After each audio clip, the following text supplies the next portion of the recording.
وأصبح الملك لله والحمد لله، لا إله إلا الله وحده لا شريك له، له الملك وله الحمد وهو على كل شيء قدير. رب أسألك خير ما في هذا اليوم وخير ما بعده، وأعوذ بك من شر ما في هذا اليوم وشر ما بعده. رب أعوذ بك من الكسل وسوء الكبر. رب أعوذ بك من عذاب في النار وعذاب في القبر. اللهم أنت ربي لا إله إلا أنت، خلقتني وأنا عبدك، وأنا على عهدك ووعدك ما استطعت. أعوذ بك من شر ما صنعت. أبوء لك بنعمتك علي وأبوء بذنبي، فاغفر لي فإنه لا يغفر الذنوب إلا أنت. السلام عليكم ورحمة الله وبركاته. ازيكم يا احلى متابعين في الدنيا كلها؟ اللهم صل وسلم وبارك عليك يا حبيبي يا رسول الله. اللهم انصر الاسلام والمسلمين في فلسطين وفي السودان وفي كل بقاع الارض، اللهم امين يا رب العالمين. عاملين ايه؟ وحشتوني جدا جدا جدا.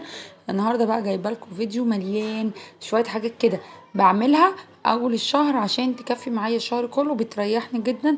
زي ما متابعيني عارفين ان انا باجي من الشغل ببقى يعني ببقى مجهزه شويه حاجات كده في التلاجة او في الفريزر تسهل عليا يومي وروتين يومنا كله، تمام. مع طبعا البيت والولاد وكده، زحمه اليوم كله، فانت بتبقى عايزه ايه؟ تعملي حاجات تخفف عليكي الزحمه دي كلها. هنعمل ايه النهارده يا سوسه؟ هقولك على حاجات بسيطه لو عملتيها بجد هتفرق معاكي. هتتعبي يوم بس هترتاحي الشهر كله. بس ما تنسيش لو اول مره تشوفيني دوسي اشتراك، فعلي الجرس على الكل عشان يوصلك كل جديد. ما تنسوش بقى اللايكات الحلوه الكتير، كومنتاتكم الجميله اللي بتشجعني بتفرحني، والذكر اللي هناخده النهارده سبحان الله وبحمده سبحان الله العظيم. اول حاجه هعملها هنا الفلفل الهريسه دوت او هريسه الشطه. انا بحبها جدا، بتفرق معايا في التلاجة في اكلات كتير، في مسقعه، في فول، في على المحشي، على حاجات كتير جدا بتشوفوها معايا خلال الفيديوهات. بعمل ايه؟ انا جبت الكيلو دوت، كيلو واحد ب10 جنيه، بيكفي معايا ممكن شهر او شهرين كمان. عايزه تجيبي اكتر من كده براحتك، انا مجرد ما بديكي افكار بس. عايزه تعمليها بالفلفل الاخضر تمام، بس انا عن نفسي بحب الايه؟ الاحمر. طبعا هو حامي جدا، فتخلي بالك وانت ايه بتقطعيه. ولو يعني حد عنده جيوب الانفيه تعبانه وكده يبقى لابس ايه؟ كمامه. انا قطعته زي ما انتم شايفين كده في الخلاط، حطيت عليه نص كوبايه ميه وهضربه في الخلاط بالطريقه العاديه خالص. وهحط عليه مكون بسيط جدا اللي هو الزيت، معلقتين زيت كده. ليه؟ عشان دوت يخليه سايل معايا وسهل تقطيعه لما بطلع من الفريزر، سواء حطاه في علبه او في كيس بيبقى سهل معايا. ضربته اهو زي ما انتم شايفين كده، حطيته في العلبه. بس جميل جميل، بحبه جدا، وبيفرق معايا في المخللات وفي اي حاجه، بتبقى الدنيا سهله معايا. باخد منه معلقه على طول طبعا، وبيبقى مش متجمد متحجر قوي يعني، بيبقى حلو جدا. بس كده، هو كده. عايزه تعملي بالاخضر تمام. ديت اول حاجه عملتها. تاني حاجه عملتها وشفتها معايا قبل كده وانا بعملها الفول المدمس. انا بدمس الفول بيبقى معايا طبعا. انتوا عارفين بقى في الاجازه الفطار بتبقى ايه؟ يعني الولاد عايزين يفطروا كده فطاره حلوه قبل لما باجي واجهز الغدا. انا باخد منه برده معايا في الشغل، جوزي بياخد سندوتشات او انا اخد سندوتشات، وهكذا. بعمل لهم فول بقوطه، بخليه في علبه كده برده في التلاجة، اعمل لهم الصبح منه سندوتشات وياكلوه بألف هنا.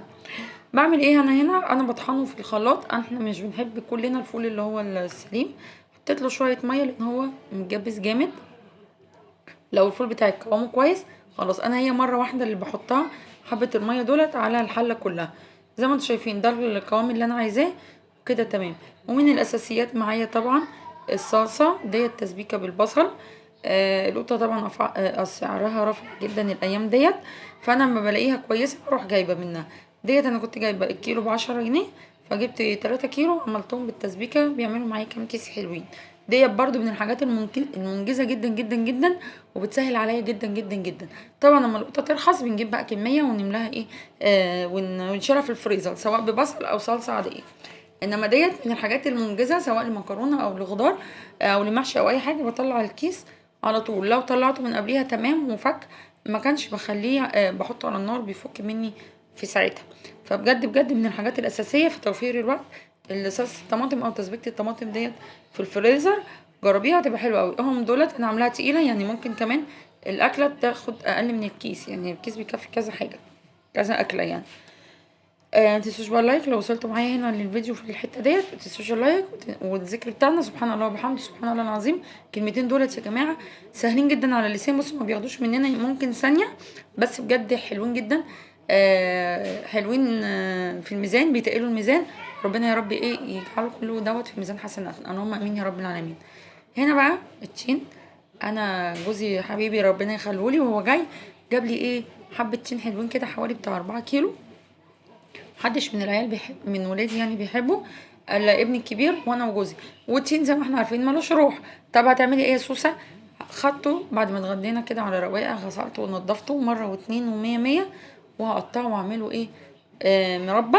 بتنفع برضو في الفطار في العشاء، عايزين سندوتش كده في نص النهار او حاجه، بتنفعهم جدا وهتوفر علينا برضو، لان برطمانات المربى سعرها عالي جدا. وزي ما احنا عارفين خلاص المدارس على الابواب، كل سنه وانتم طيبين، يا رب يجعله عام دراسي سعيد على اولادي وعلى اولادكم وعلى كل الطلبه والطالبات، اللهم امين يا رب العالمين. وينجح يا رب كل واحد، ويحقق كل واحد يحقق كل اللي هو بيتمناه. اللي عايزه تخلف تخلف، واللي عايزه تتجوز تتجوز وتبقى احلى عروسه في الدنيا، واللي نفسها في بيبي تبقى احلى مامي في الدنيا، ويفرح كل قلب كل ام بولادها، ويشفي كل مريض، اللهم امين يا رب العالمين.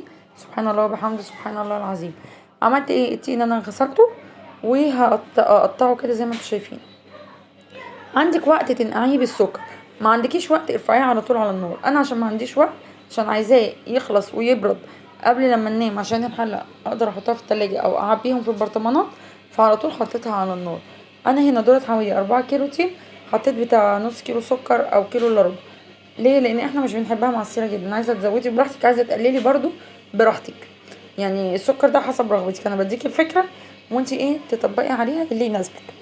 هقلبه كويس جدا كده، وبعد كده هبدا ايه اروح رافعه على النار. بس كده انا بقى عندي كميه مربى حلوه ومحترمه ونضيفه وجميله ومية ومية. وهقولك بعد كده خلال الفيديو تعمليها ازاي وتحفظيها ازاي. هنا مانجا، انا كنت جايبه مانجا وجوزي كان جايب مانجا، ففضلت بقالها فتره ايه في التلاجة.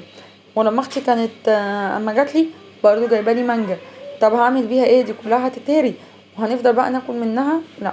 تعالي بقى، خدت منها المستويه شويه او اللي ابتدت تستوي، ورحت مقشراها زي ما انتم شايفين كده، وعملتها احلى شفشق عصير مانجا فريش طبيعي جميل جدا جدا جدا.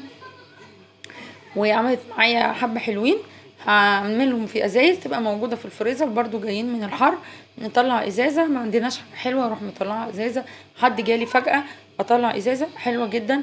وهجيب تاني، يعني ديت مش كميه المانجا اللي انا بفرزها، انما دولت عندي في التلاجة، وانا كنت بنضف التلاجة قبل ما نجيب مشتريات الشهر ان شاء الله مع بعضينا. وهجيبها ان شاء الله هصورها لكم واقول لكم جايباها منين وبالاسعار والعروض، واقول لك على افكار توفري فيها كمان في ميزانيتك ان شاء الله.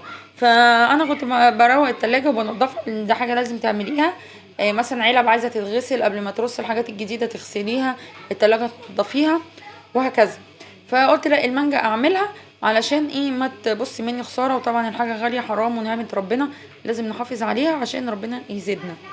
عملتها كده زي ما انتم شايفين، بصوا ما شاء الله كميه العصير وتقيله وحلوه جدا. وفي حبه ناشفين شلتهم كده في الفريزر عشان برضو ايه الازايز ما تبقاش معايا كتير وتعمل لي زحمه في الفريزر. تمام، لازم نشغل دماغنا كده ونستفيد ايه بكل حاجه حوالينا. في ناس بيضربوا عليها القشر، انا الصراحه ما جربتهاش. وفي بيضربوا عليها قرع عسل، وفي بيضربوا عليها بطاطا عشان تتقل وتديكي الكميه يعني اتقل شويه ولون متعزز شويه. انا الصراحه ما جربتهاش، انا بعملها زي ما انتم شايفين كده، بقشرها عادي وبطلع اللي في القشر وعادي جدا، وبحطها جزر وبشيلها وبضربها بالسكر بس كده. هنا بعبيها في الازاز زي ما انتم شايفين. لو وصلتوا للحته دي تشيل لايك بقى واشتراك لو لسه ما اشتركتيش، عشان بجد بجد قناه هتعجبك جدا ومعانا هتستفيدي. دلوقتي وانا بعبي المانجا انت اكتبي كومنت في الذكر بتاعنا سبحان الله وبحمده سبحان الله العظيم، وكمان معايا المربى على النار بتستوي. خلاص لازم استفيد من كل وقت حواليا، من كل وقت اصلا قصدي يعني كل وقت بتاعي استفيد بيه وما اضيعش وقتي باكبر قدر من الامكان. استفيد بالوقت بتاعي ما اضيعش الوقت، لان الوقت بيعدي هتلاقي ساعه جرت ساعه هتلاقي نفسك ما عملتيش اي حاجه. الكميه عملت معايا ازازتين حلوين اهم بسم الله ما شاء الله. هحط واحده في التلاجة والتانية في الفريزر عشان المانجا برضو روحها ملهاش روح. هنا التين معايا ابتدى يستوي، هفضل اقلب فيه يعني لحد ما هو نزل ميته ويشربها.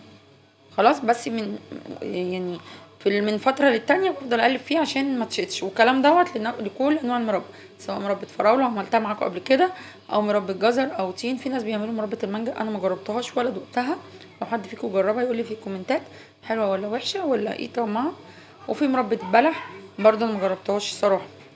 هنا انا قلبت في التين ديت. عندي بقى في كوبايه كده معلقه جيلاتين.